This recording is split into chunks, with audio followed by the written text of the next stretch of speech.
اصلا بعد آموزی داره بکن ببین.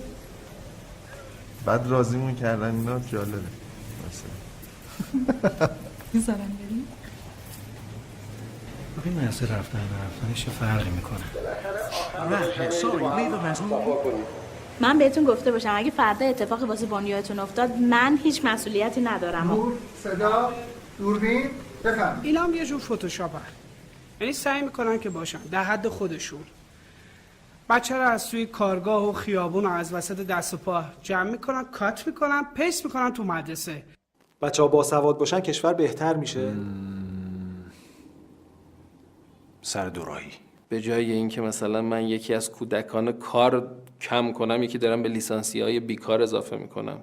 آدم یاد بگیره پول در بیاره اصلا چی بهتره. خیلی هم اوضاع بدی نیستا. یعنی هست، یعنی اونقدر نیست. یعنی بدتر از اینم میتونه بشه. ول کن بابا این فردین بازی‌ها رو.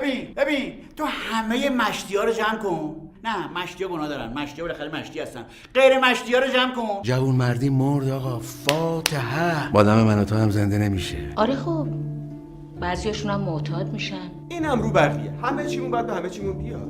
من به تناظر بقا معتقدم. داروین، انتخاب طبیعی، بقای اصلح. بابا جون اگه نون نداره خب شیرینی بخوره. این واقعیه ولی این نیست که اگه بود خیلی خوب بودا ولی نیست.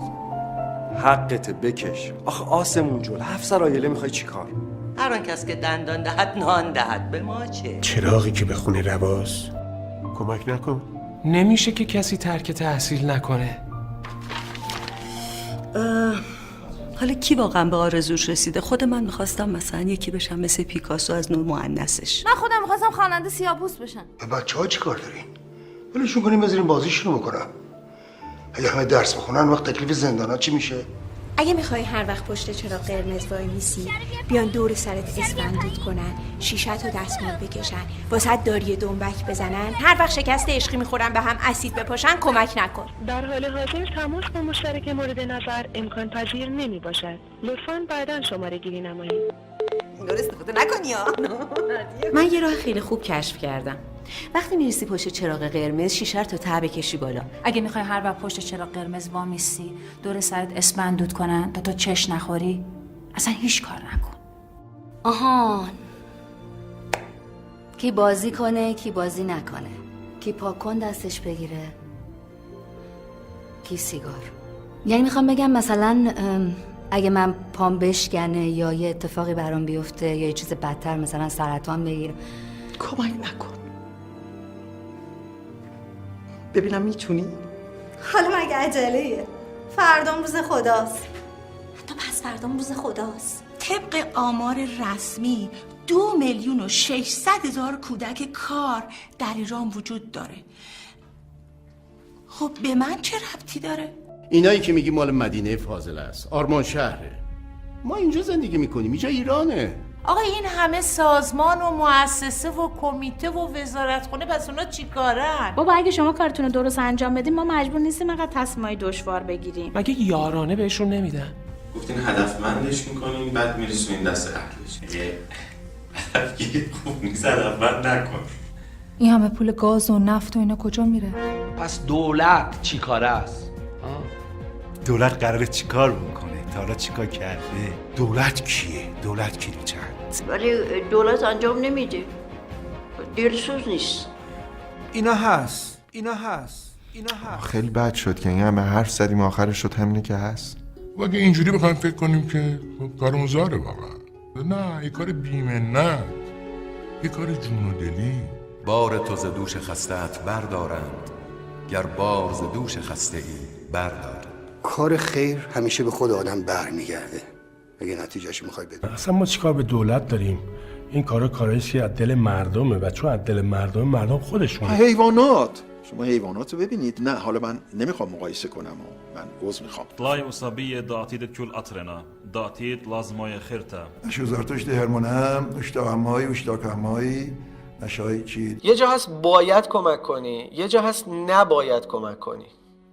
اما خدا نکنه جای این دوتا با هم عوض شه. من راستش با کمک کردن مخالفم، با هر نوع کمکی به هر کسی، مگر اینکه فکر کنین که من تمام حرفایی که دارم میزنم چرت و پرته، که چرت و پرت بود و هست.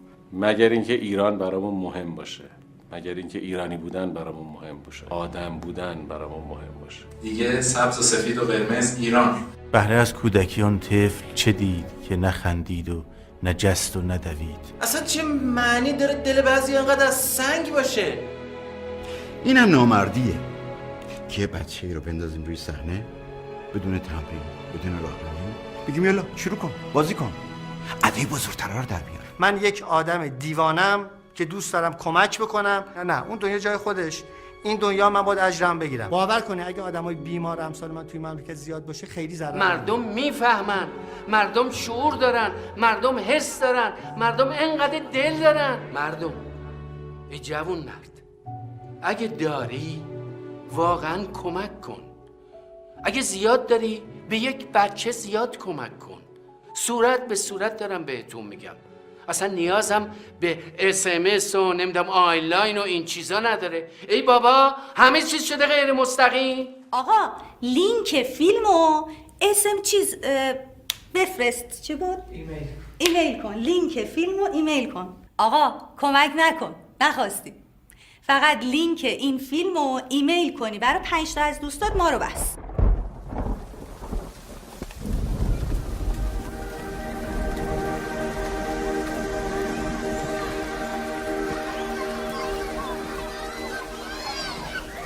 به هر حال هر کاری کردین، چه خوب چه بد، مخالف خونی یا موافق خونی یا هرچی، ایشالا موفق.